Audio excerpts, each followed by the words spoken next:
believe that nothing can really work. And knowledge that it is whatever money that you earn, even if you convert it in gold, you have a fear of stealing. But education and knowledge is one investment. If you do it, it is with you for whole of your life.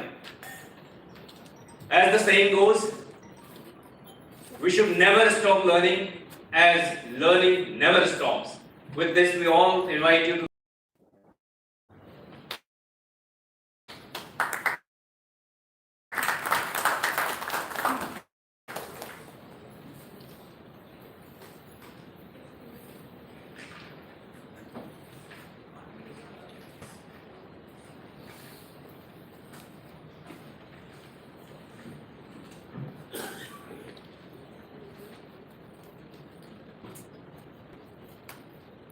Good morning.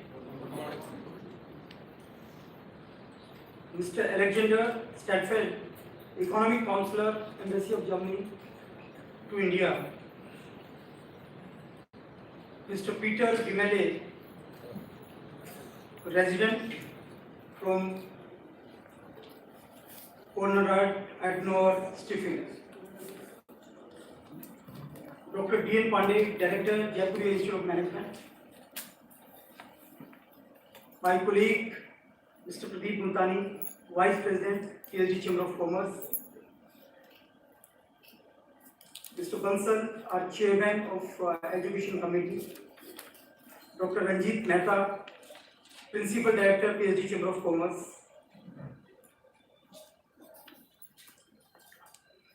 Good morning, ladies and gentlemen. Again, a very warm welcome to each one of you. Today's theme, transforming education to take India to $5 million economy. This theme has been talked about, the theme that making India a $5 million economy, number of times.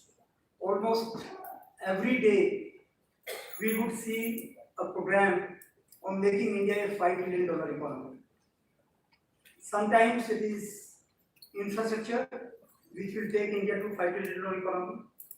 Sometimes we say education, number of things we talk about which will transform India to a $5 trillion economy. And this target of $5 trillion economy has to be achieved by 2024-2025. It's a dream of our Prime Minister, Mr. Modi. When we say education, how education can contribute to making India a $5 trillion economy? Well, like infrastructure, which is hard infrastructure, physical infrastructure. Education is a soft infrastructure. It's part of the social infrastructure. And Mr. Ranjit rightly said that it acts as a catalyst. Alone, education cannot make India a $5 trillion economy. But the way the human capital is gaining importance, the development of any economy. Similarly, if we are to achieve $5 trillion economy, that means we need to achieve a growth of nominal GDP growth of 12%, which translates into, assuming inflation at 4%, a real GDP growth of 8%. Currently, we are at 5%. The financial year 2020-2021, we have targeted 6%.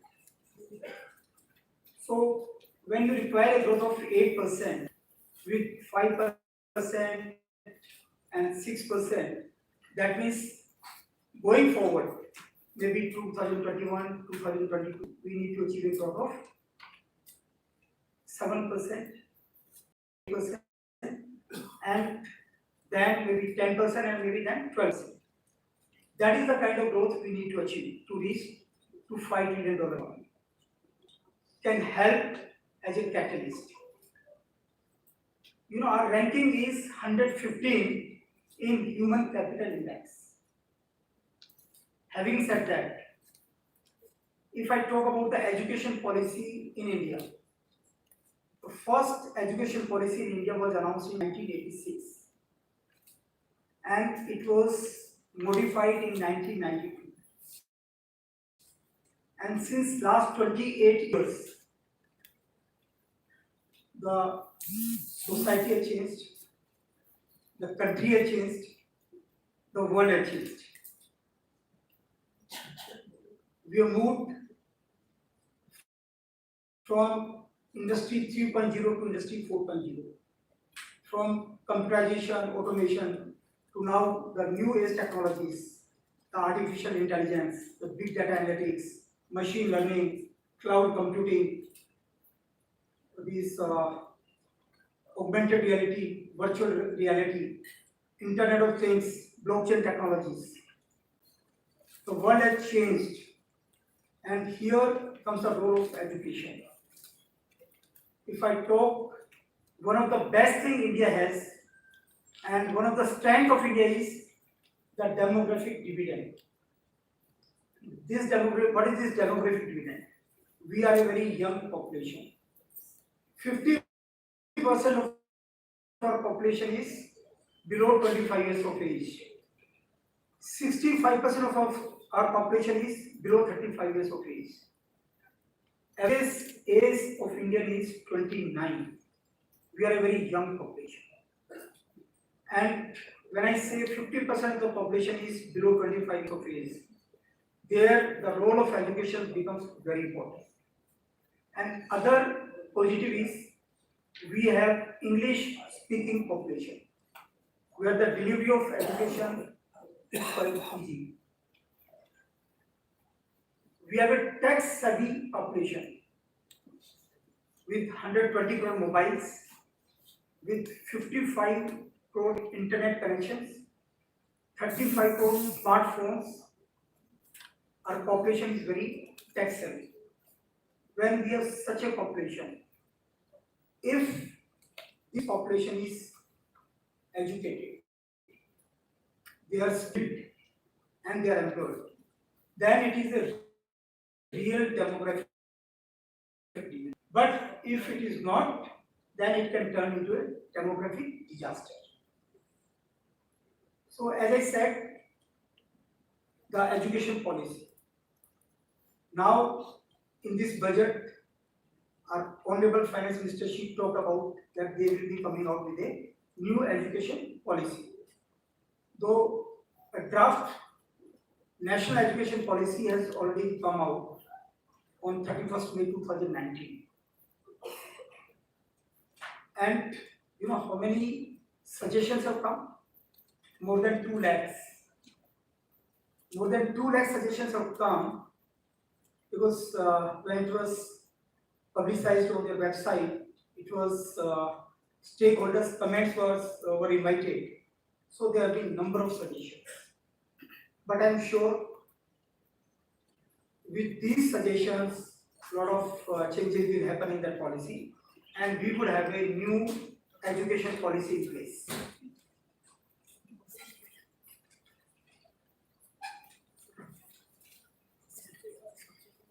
Our education ecosystem as well as skilling ecosystem, that has to contribute to the $5 trillion economy in India.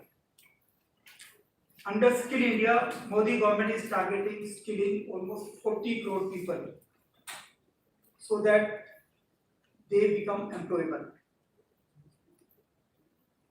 Even in the budget, the recent budget, 3,000 crore has been allocated to Skill India, and 99,400 crore has been allocated to education sector. That shows the seriousness of the government. But if I talk about Skill India, you know, we say that we have the highest unemployment rate as of now. It is the highest of last 45 years. But at the same time, I will tell you, there are many industries, there are many organizations who have number of vacancies, and these are not getting filled. They are not getting people they are not getting employable people. They are not getting the people with the matching skill set. So when we talk of Skill India, we have to, map the skill requirement. And when we map the skill requirement, only then we can have the right skill training programs. So that is equally important. Mapping the skill requirement and accordingly we devise our training programs. So I think the government is quite aware of this, and now we are having that kind of mindset from the policymakers, from the industry, from the various stakeholders. One of the important things which is required is academia industry linkage. Once that happens, then students who are doing their studies, they would be getting the skill set at the time when they are studying. Their curriculum has to be skill oriented, where they get practical skill training, practical experience while doing studies. One of the things which our education system is lacking, or I would say, and everybody is talking about it, we become quite stereotyped. It is kind of like whatever the curriculum is there, number one, that is very excessive. Second, that is very outdated. And third, it kills our innovation, it kills our creativity. We are taught we have to just do ratta of whatever is being taught without applying our mind. It is killing our creativity, innovation. It is killing our capability of critically examining. So we need an education system which encourages creativity, innovation, problem-solving attitude. It inculcates skill of critically examining the things. It inculcates the value system, the ethics, the empathy, the discipline, the patriotism, the honesty, integrity, self-esteem. I mean, the education system should be such that it creates a right citizen. And I think that is what is the need of the hour. The excess curriculum should be done away and it should be replaced by, say, if the teacher is devoting 50%, 100% time to teaching, only 50% time should be devoted by the teachers on lectures, on teaching, on the speech being given by the teacher. Other 50% should be devoted in this creative way of teaching, the progressive ways of teaching, and the outdated syllabus should be replaced by the new age technologies like artificial intelligence and all those technologies which I talked about. I think then we would have an education system which would enrich this human capital, which we are really proud of, which we say is a demographic dividend. I will not take much time. I just felt that I should talk on the education system, which which has been a gift of our rulers before 1947, and same legacy has been continued. We should overhaul this system. We should transform our education system, and only then will be able to achieve now a $5 trillion economy, maybe by 2032 $10 trillion, and by 2050 a $20 trillion economy. With this I close here. Thank you. Thank you, Dr. Wal. In fact, just before this, we were discussing Mr. Peter Wimley and Mr. Alexander also. They wanted to know how India is going to reach to $5 trillion economy. I think you have clearly said that how we are going to reach. I think we just, if these plans are implemented the way we want it to be, then definitely we can definitely achieve that. Thank you very much indeed. Now, ladies and gentlemen, I would like to invite Mr. Pradeep Multani, the Vice President of ESD Chamber. Please give him a big hand. Thank you.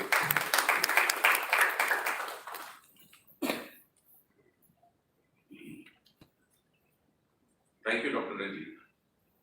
The subject, transforming education for making India a $5 trillion economy. Dr. Ajit Mehta just mentioned that our German friends mentioned that how does India propose to reach there? We propose to reach there because we keep our minds open, sir. And we have the best and the biggest experts who are sitting here. Germany is a role model country for all of us. Whether it is punctuality or skill development or anything possible, Germans are the role model, and we here, with an open mind, look forward to learning a lot from you and also implementing it in our growth process. So what are those positions? There are so many vacancies which are beyond imagination. The real need of the hour is having the skill development, having maybe even when you are having school education, college education, have internship programs where when the students in the summer holidays and not just feel frustrated that we are not being able to get jobs. Our government, of course, is the skill development program which they have, the central government has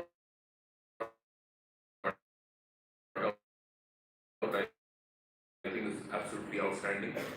There is implemented in the right way. The schemes are absolutely outstanding, and that will experts from Germany and others to show us the way forward. Thank you very much. Thank you, sir.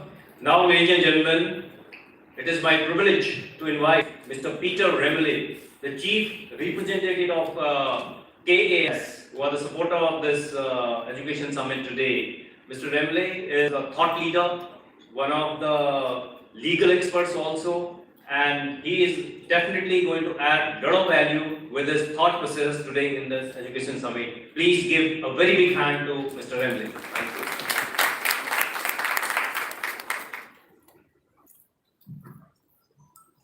Yes, Dr. Agarwal, Mr. Multani, all the other dignitaries on the dais, dear friends, ladies and gentlemen. Let me start with a question. What is the most powerful world? Of course, you know the answer. Education is the most powerful weapon you can use to change the world. This is a quote, and it was Nelson Mandela who said this once, and it is my opinion as well. It's an undiluted fact. I attend many conferences throughout the year on different topics and different problems that need to be solved, but almost every problem we have in the future and currently can be solved with one key: education. A good education today leads to a better world tomorrow. And with these words again, I'd like to extend a warm and hearty welcome to all of you who have come together to this education summit. For making India a $5 trillion economy by 2024 to 25, that's the slogan of the event also. And Dr. Agarwal mentioned the figures on the one side with $5 trillion, but he also mentioned another five, the growth rate. And if we do mathematical calculations, somehow the results may not fit together. So that means we need to interchange some figures at whatever end. And that is what we look as a problem, and of course look to trying to contribute to a solution to that one. And therefore, so it's an ambitious goal, but we are also ambitious in what we want to do and how PhD and other ones can contribute to that. It is important to understand just education is where it all starts. A good economy in the future is based on a good education today. But let us be clear, here education is not merely about creating manpower, which is able to contribute to economic growth. More importantly, it It is all about empowering the citizens to make right choices which go beyond the economic to the social realm and sustainable dimension. Education is all about creating global citizens who are conscious of their responsibilities towards the society, the nation, and the globe. The National Education Policy of 2019 was a huge step to implement a better education system in India. The political focus must remain on this crucial issue. Why? Because this initiative is only the beginning.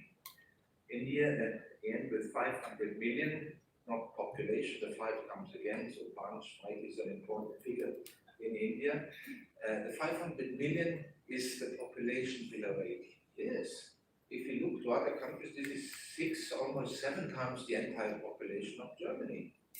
So this 500 million is just the demography so far. And now comes the other element. This demographic figures of 500 million, we need to change also into the demographic dividend. And that is where education plays a tremendous role to get that figures into the right direction. So it's the largest number under 18 years old, and the challenge of providing good education to so many people is a key issue for India in the coming decades. A key question for the economy, but also a key question for the society as a whole.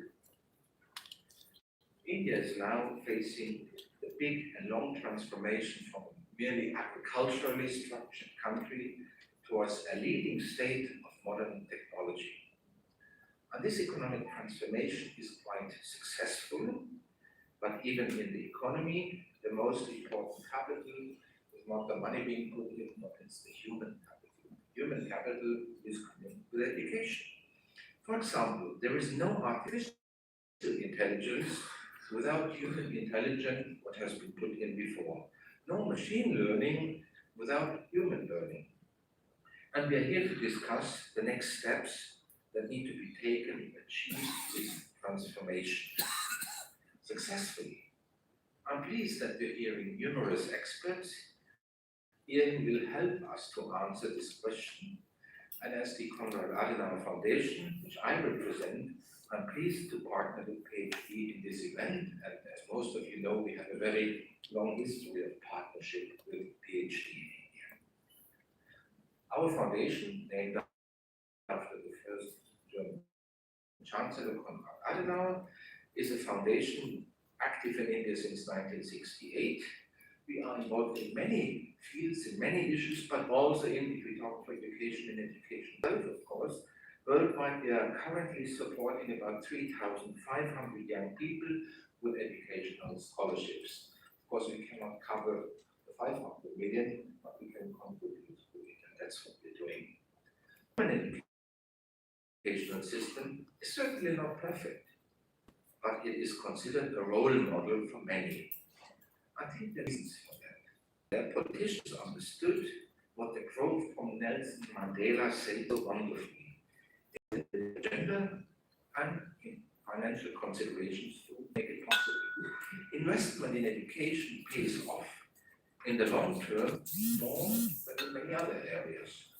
And secondly, in Germany, great importance is attached to the fact that education is never something that is only for a certain class of people. Education must be something open for every citizen. That is why in Germany, both school education, you may be surprised, even university education are free of charges. So we don't know tuition fees or such things. Education is free. You have enough to do to take care of your living expenses as a student, but you don't pay tuition fees. This leads to the fact that every person, no matter in which circumstances he or she grew up, has the chance of advancement. This increases social mobility and leads to a better social climate. Ultimately, it also bundles resources and brings a country forward economically. Opportunities for advancement for everyone in society are an important building block for a good society and a successful economy. And I'm only telling you how we have done it. I don't say you have to copy it, you have to find your own way. But the way we have done it, looking at our economic figures and our standing, I think we haven't done too bad with this educational system.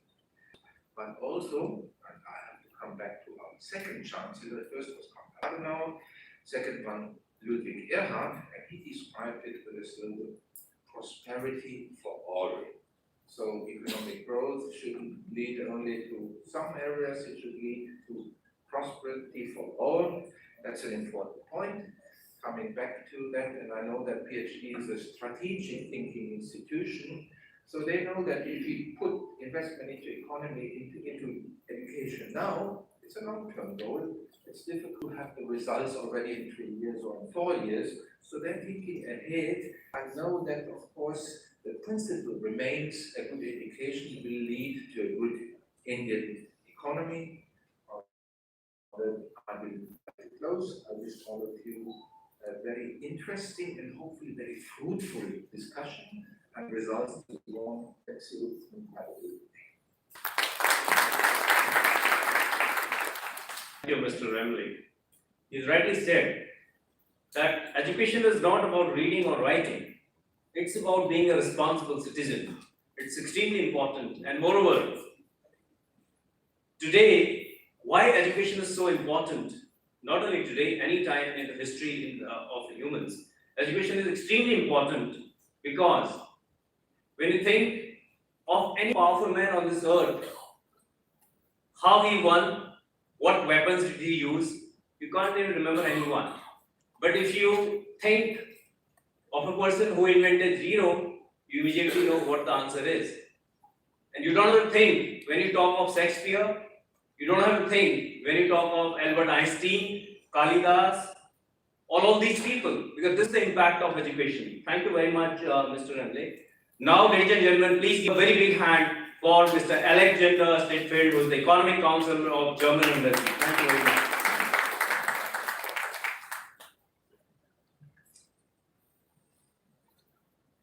Well, first of all, I would like to thank PhD CCI and also the Konrad Adenauer Foundation to give me this opportunity to spend my morning working on and being able to talk on a topic which has become very close to my heart since I worked as the Executive Director of the Malaysian-German Chamber of Commerce and Industry in Malaysia, where we actually, this is the topic I'm going to talk about, vocational training, achieved together with the Malaysian government as well as the companies based in Malaysia to introduce a new vocational training system.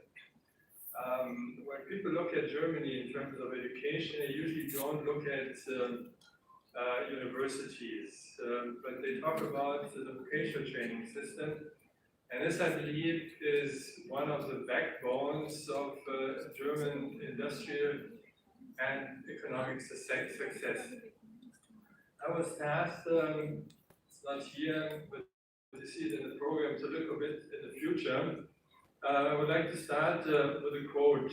In approaching our problem, we naturally ask ourselves the question as to how far industrial progress of a country is influenced by technical cooperation. No time as our own has so much stress been laid on the commercial side of our existence. New trades, new industries are springing up. Specialization has become more far-reaching and more firmly established than ever before. Competition is becoming keener. This is a quote by a gentleman, a professor and educator from the United States from the year 1908. So it's not a new problem, it's something that every generation is faced upon. Then he continued on describing how Germany tackles this development, as well as the challenges that are connected with it, and he turned to the vocational training system that Germany had implemented, or you could find in Germany also in this time.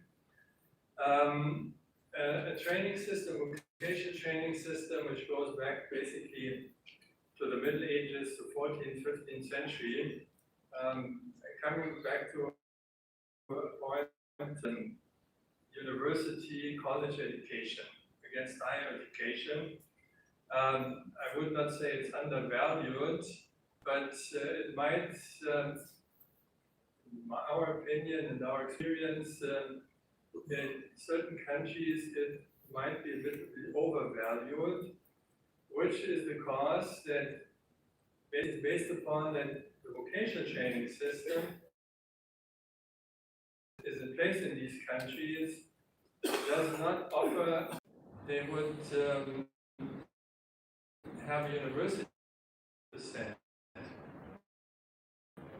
And many of those people have an education, they have a training, they have a university degree, a college diploma, but they still can education after finishing the high school.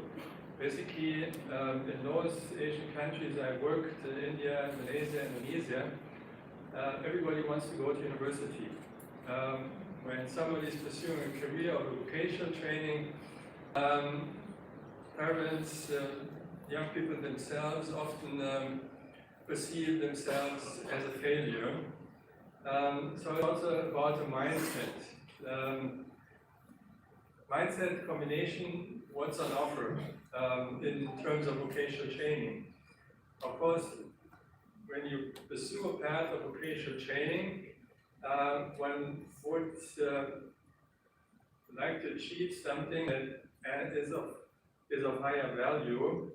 But of course, if there are government-sponsored programs that run for 6 months or 12 months or 18 months, of course, not much will come out of that. The common complaint in these countries is by the companies that people come out of these government-sponsored training programs, they don't have the skills, they don't have the competencies, they don't know how a company works. So that is part of the program. I would like to say a few words about the success factors in Germany. I think my most important message is that the success is based on a public-private partnership. Industry cannot expect that the government is able to fund training programs, vocational training programs that turn out people that are actually, from the first day when they join this company, able to do the work they're expected to do. I believe no government can generate the budgetary funds necessary for that. So from what I see, is these training programs are not only in terms of curricula and content and the competencies of the trainers able to cope with the interests, the demands of industry, but there's just not enough money to fund these programs from government coffers. So Germany, now I come back to this point I made initially, going back to the 15th, 14th century, companies, at that time it was not company, but craftsmen, traders found that if they want to have qualified people working for them, they would have to do the training themselves. So it's something that goes a long, long way back. It's something that these craftsmen, these traders did in their own interests. Now when you look at the scenario in Germany, 2/3 of young people coming out of of school after 10 years, 8 years, mostly 10 years, sometimes 12 years, they will go for a vocational training program. One of around 350 training areas. The commitment by German companies is in a way now the figures for India, of course, seem small, 500,000 German companies offering such trainings, but it's 25% of all German companies. So it's a huge contribution. And of course, they are not all large companies. Most of them are small and medium-sized companies. So from these 500, from the young people trained, about 70% are trained in the SME sector. The average, and this shows the ownership of the companies, of trainees per company is 6.6 per 100 employees. So these employees give their competencies to these young people.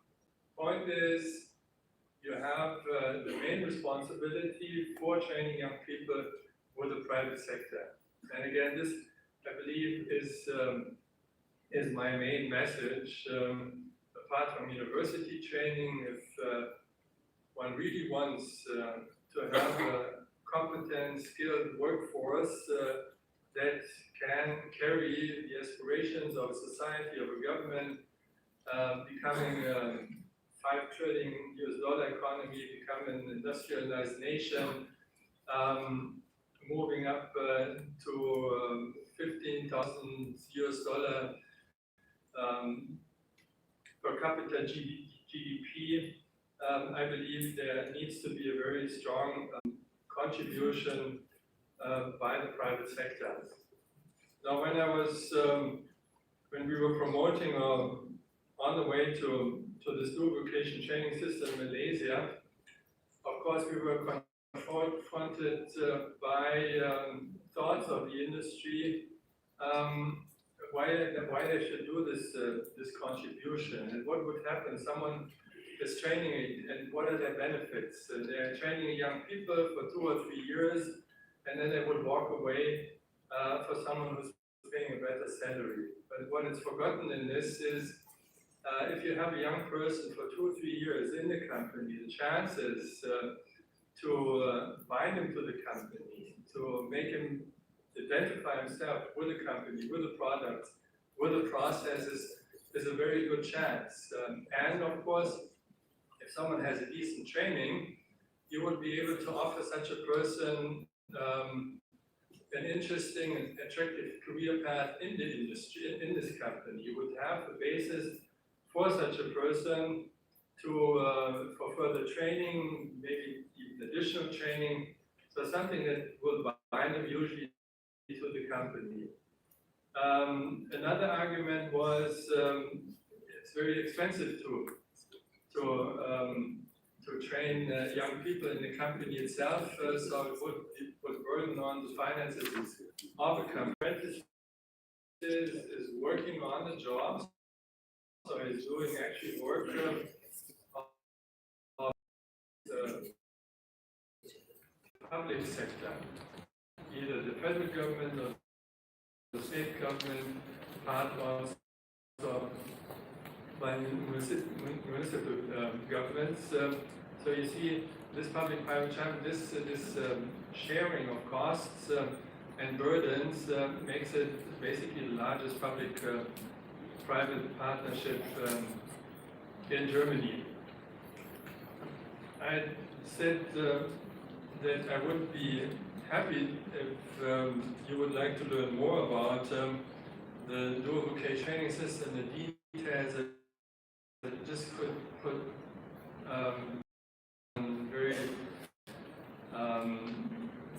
very major points on this. I would be happy to join you in the session, which might give you more insight and give a presentation in more depth on the dual vocation training system in Germany.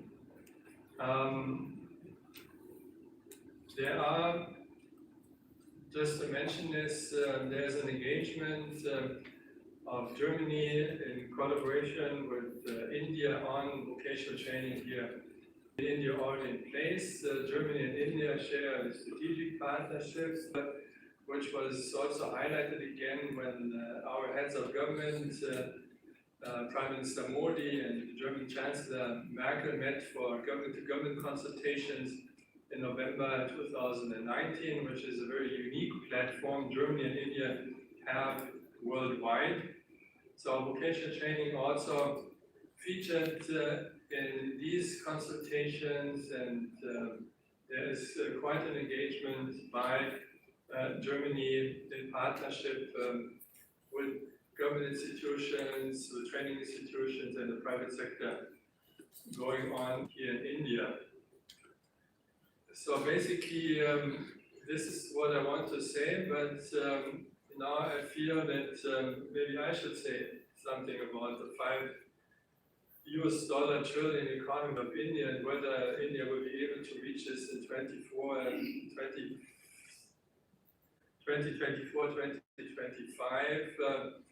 I don't want to look in this way in the future, but I will share something again from Malaysia, because the Prime Minister, who just now stepped down, he was Prime Minister Mr. Mahathir in the 80s and 90s. By the year 2020, in the late 80s, he wanted Malaysia to become an industrialized nation with a benchmark of $15,000 per capita GDP. When he was asked around 2012, 2013, when Malaysia just reached a per capita GDP of 10,000, whether he believes that Malaysia, his country, will achieve this Vision 2020, he said, my Vision 2020 was mistaken to give a year.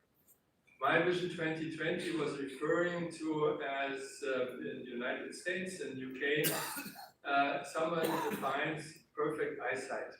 So he was striving for something, for this kind of perfection, to achieve this industrialized nation status. But he said, whether it's the year 2020 or 25 or 32, that is not so important. Important is that one does not leave this goal out of its eyesight. So 5 trillion, India is going to achieve it. When, we will see. But I believe with this engagement, also being able now for me to talk about skills development, seeing that skills development, vocational training is a very important topic here in India for industry, for the government. I'm quite confident that India is on the right way. Thank you very much.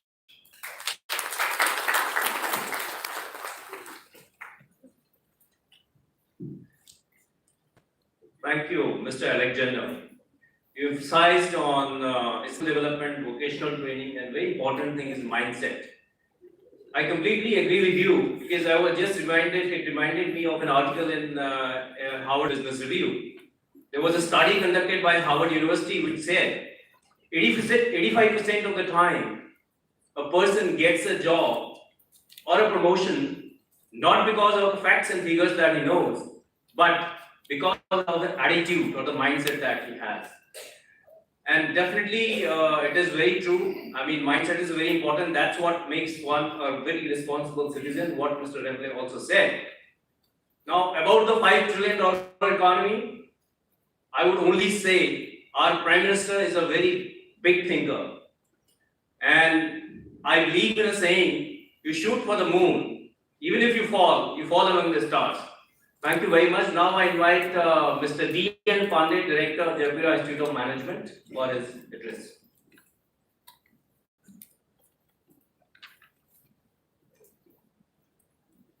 Good morning, everybody.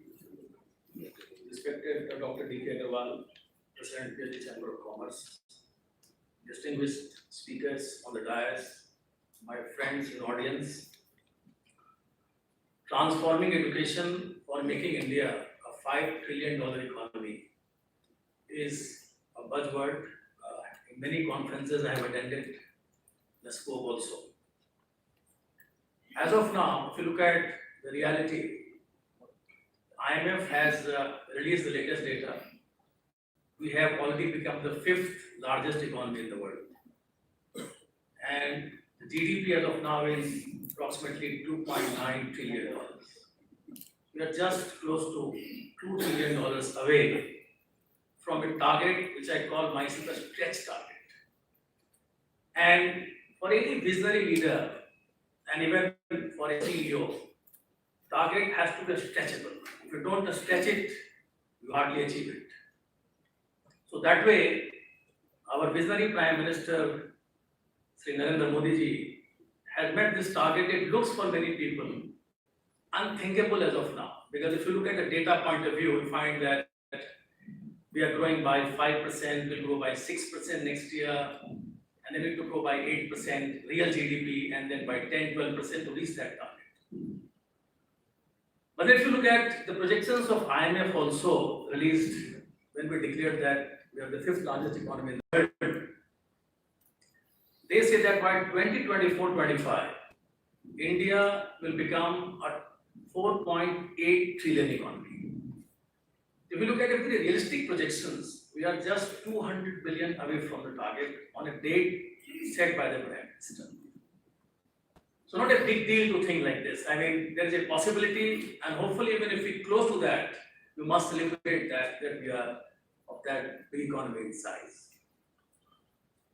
Since I belong to the space of higher education, I'll focus mainly on that, and even the topic is about that how this education sector, what Dr. Agarwal said, that there are many sectors which have to contribute to make the economy a 5 trillion economy.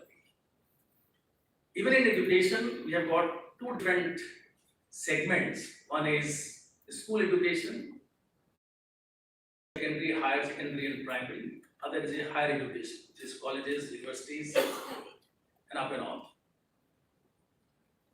Look at the data set right now, because every education entity established in the country directly adds to GDP. Because you create employment, you generate income, and that eventually adds to GDP. There's a second dimension to it, that higher education creates immediate jobs. School educations don't create immediate jobs. If there is a dropout, then they go for a job. If there is no dropout, people go for a higher education. But normally, if you look at the data, the students who are in a higher education segment, when they come out of colleges and universities, they look for a job market. And when they are in a job market, they directly add to GDP. And there's a multiplier effect. Multiplier effect in the sense, I have seen universities wherein there is one university started with a fund, and there's a big township came nearby to cater to that university needs and requirements of the students. So this multiplier effect, you create a university of 300 crore, and then automatically a 500 crore size of a township will come to cater to that needs of the university.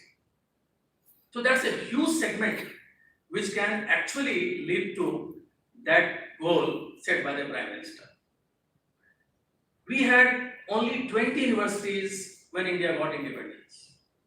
If you look at today, India has got, to be precise, 997 universities. That's a huge number now.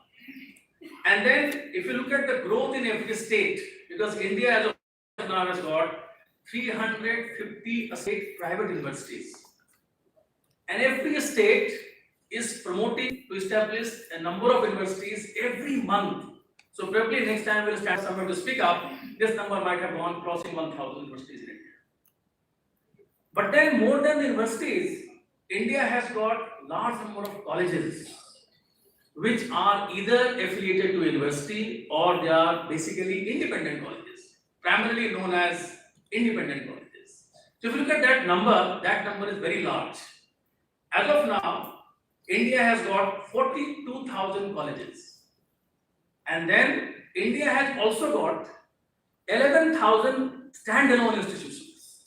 So when I say that I am from Jaipuriya Institute of Management, Noida, institutions like me, or for example, New Delhi Institute of Management, this number is 11,000 in India, which offers education in higher education space, in management, in pharmacy, in engineering, and various fields.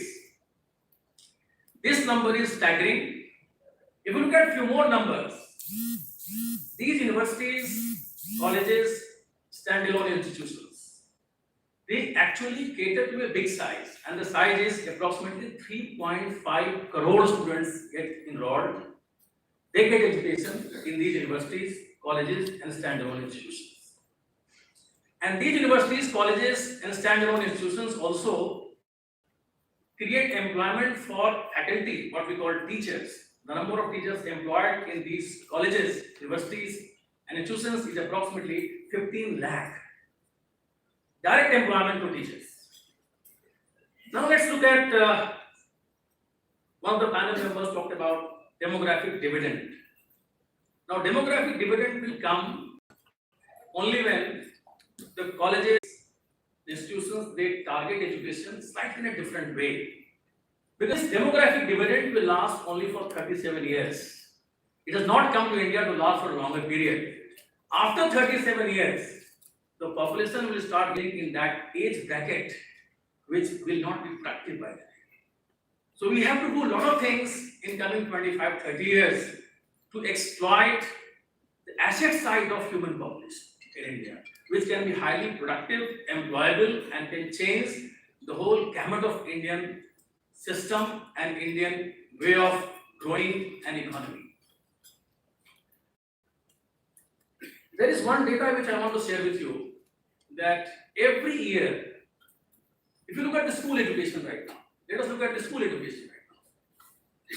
25 crore the students are enrolled in India in school education. In 15 lakh schools across all over India. 45,000 colleges, 10,000 institutions, 1,000 universities have got 35 million students, that is 3.5 crore. And 2.5 crore students come out of this higher secondary every year.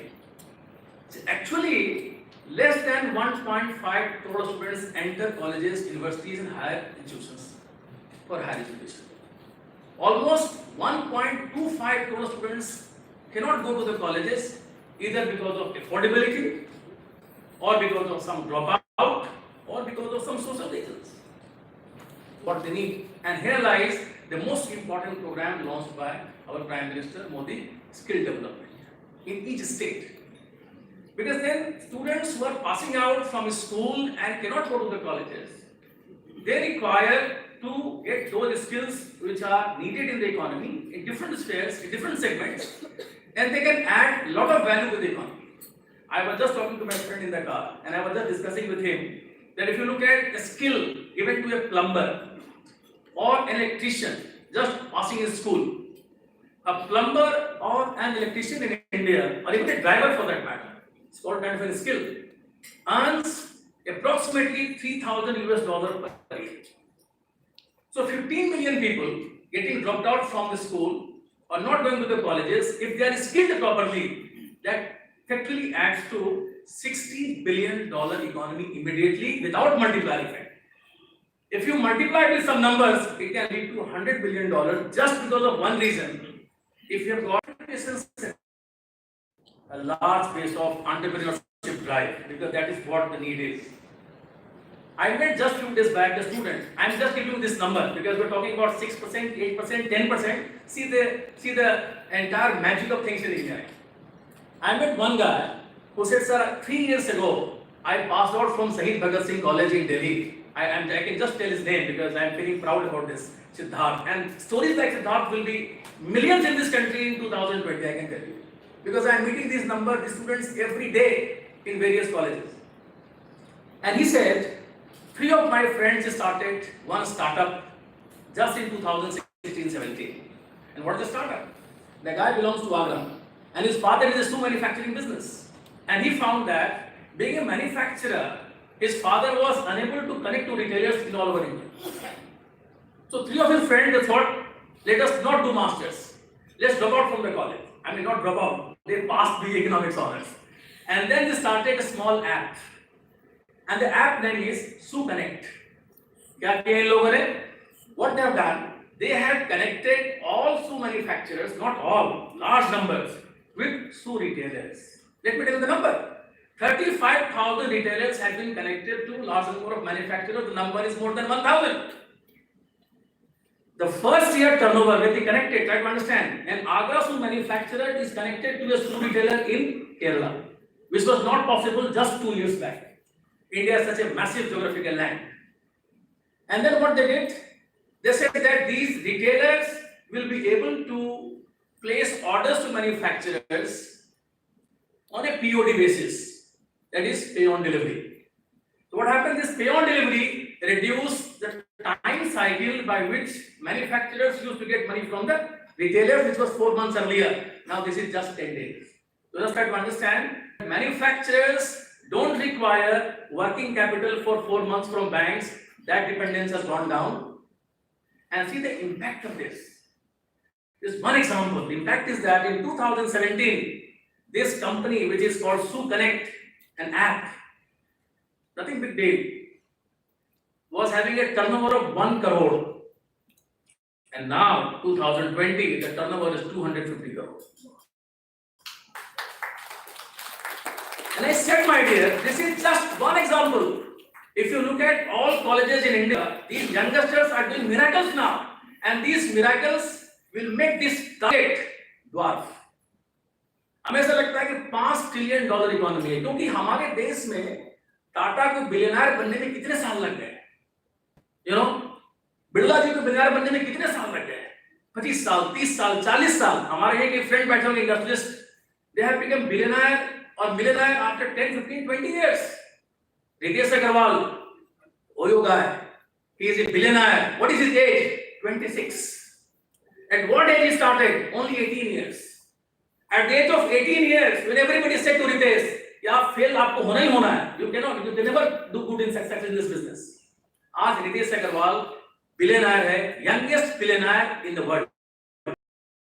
ये India से है. What I'm trying to say to all of you, don't underestimate the power of a startup.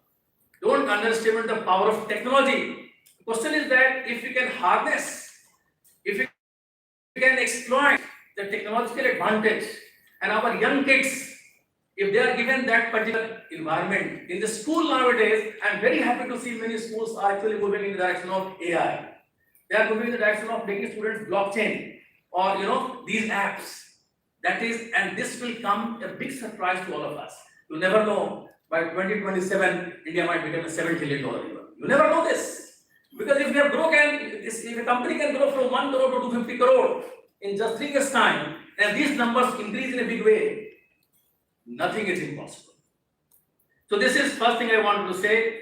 The second thing is, I completely agree with a distinguished speaker, Alexander Stedfeld. India has not experimented in education about PPP model. India is very divided, black and white, private company, public sector. Very sad, in education particularly. Government started 20 IIMs, 20 IITs, a number of institutions of national importance like I'm not from a B school model. Why not IMI? Why not Jaipur can have a PPP and that's not happening.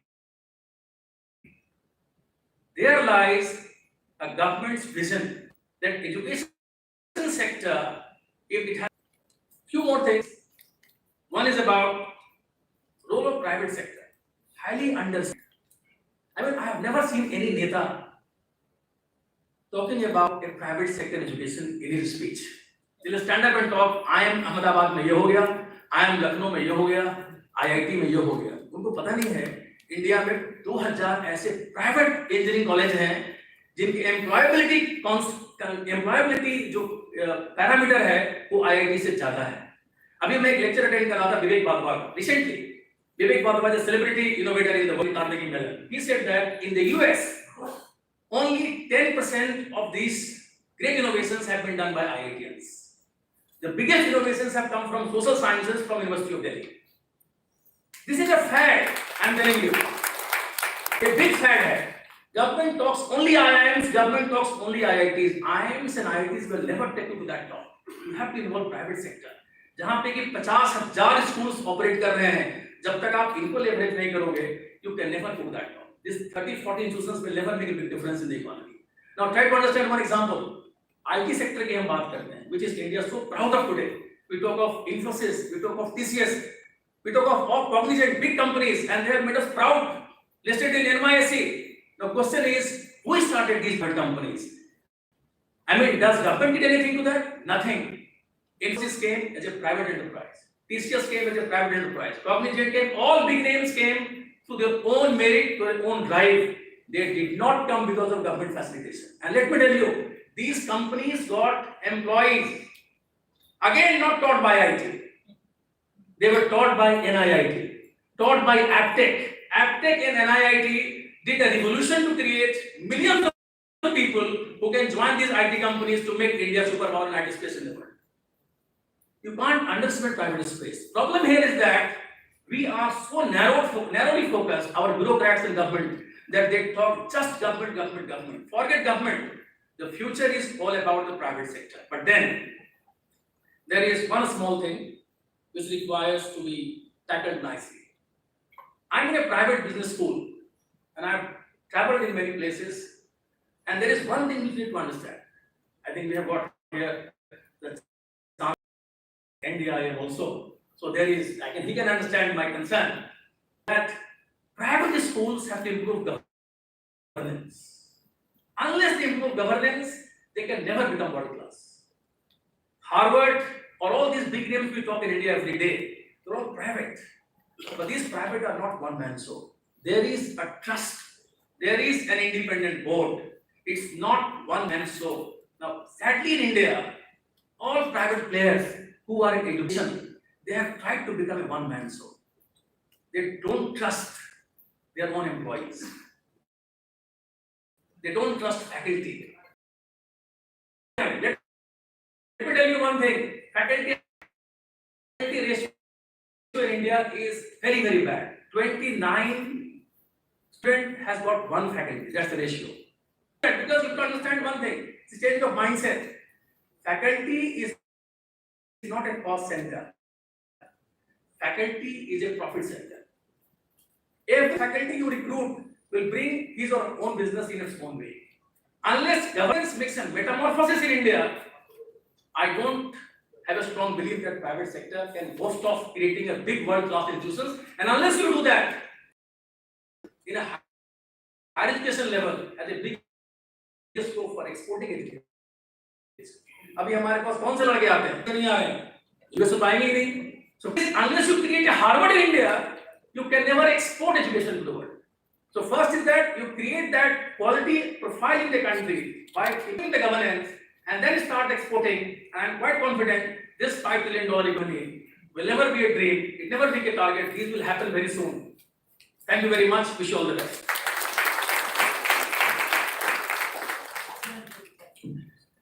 Thank you, Dr. Pandey, for your very luminous address and mind-boggling figures that really leads us to think that why still we are not doing so well in our educational system. Now, ladies and gentlemen, I have the privilege of inviting Dr. Sushil Chandra, Scientist D, Defense Research and Development Organization, Government of India. Please give a big hand to Dr. Chandra.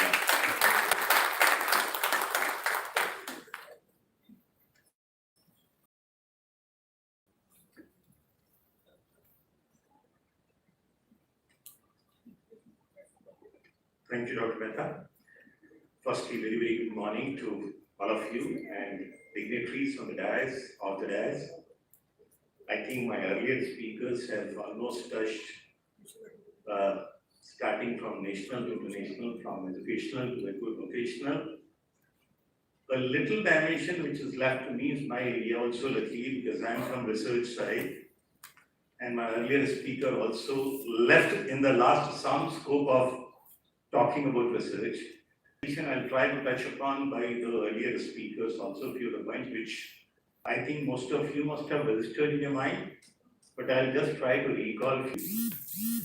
Like, if I remember, Peter said about, like, once we are talking about artificial intelligence, we shouldn't forget about human intelligence. He said about machine learning, we should not forget about human learning. Because I think Mr. Manish Sisodia was also supposed to come, but because of some reason, he is coming in the afternoon. I'll try to touch his topic also, like not only human or artificial intelligence, even emotional intelligence. Because of two reasons. One, the technology is pushing us in such a pressure. it is benefiting us, but it is narrowing the time for neurons. So in that case, it is making us hyperactive, so we have to be actually emotionally intelligent also. So that's a portion in which people are already working, it's also required, because in case if we are cognitively intelligent, or that means say that I'm talking about cognitive mapping, which I think all of us use all the time. Because reason is, if we are able to think nice, if we are able to plan nice, if we are able to memorize or recall nice, I think we'll be able to perfectly reach up to what my earlier speaker has already said, 5 trillion, even 7 trillion. So by that, I will still say a few words related to the topic again, mapping.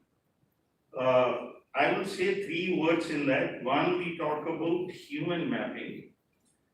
And luckily now the technology, whether we talk about data analytics or AI part and all, is quite easily possible to get a benefit of demographic dividend.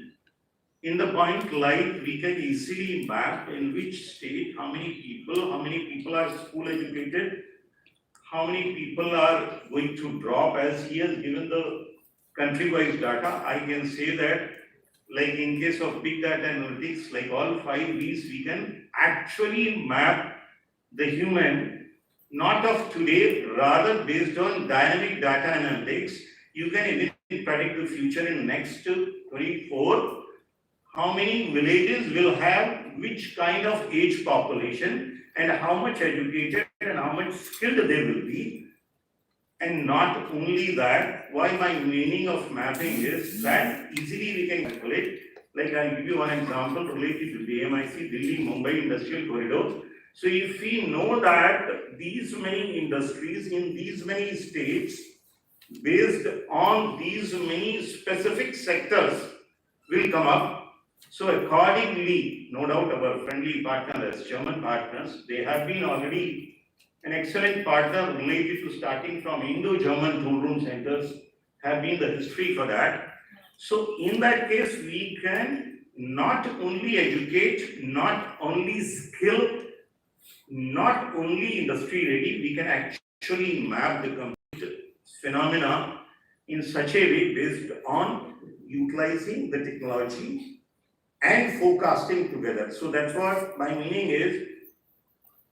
Many of us do the technology forecasting, many of us do the human forecasting, but if we map both, if we include both based on the technology, it is easily possible that we can reach.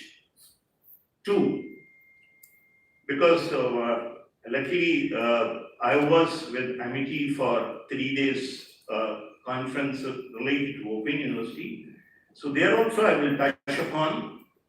Now I think Open University concept and MOOCs concept is also in favor of us. So not only the physical structures, even the virtual structures are going to help us a lot. And the classical joke is, earlier we used to feel it only education can be done in open source or based on open universities, but now lots of skilling work is also being done by Open University concept and open education system. Now, one of the recommendations till now I speaking, I want to say that we are still competent, confident, and possibly oriented. What we look for the people like partners from Germany or other developed world, only an ecosystem which still is missing a little dimension, which no doubt, like for example, PhD chamber has been putting an effort, or many business chambers are putting those efforts in India. So those ecosystems are to be created, which is possible, and by the visionary like our Honorable Prime Minister, he is trying to put all skill, education, industry, even including if I talk about coming to now slowly my topic like research areas. Now I came to know that lots of emphasis government is planning to put into such a way So that now even universities, not only government, I'll appreciate my earlier speaker, even the private universities, how they can become not only educators, rather research-oriented universities. So the number which he spoke that related to PhD is going to be increased drastically, one. Two, in case if we make our research which is actually problem-based, demand-based, so in that case, if industry is also able to help us, the kinds of research questions which should be addressed by the higher education institutions or the research organizations, it will be definitely much useful. And lots of our research, which is till now most of the time limited only to publications or patents, can be easily converted into the form of products, which will definitely improve our economy. And not only economy, our human capital index, not only in the terms of the revenue, but in the terms of, because yesterday itself I was talking to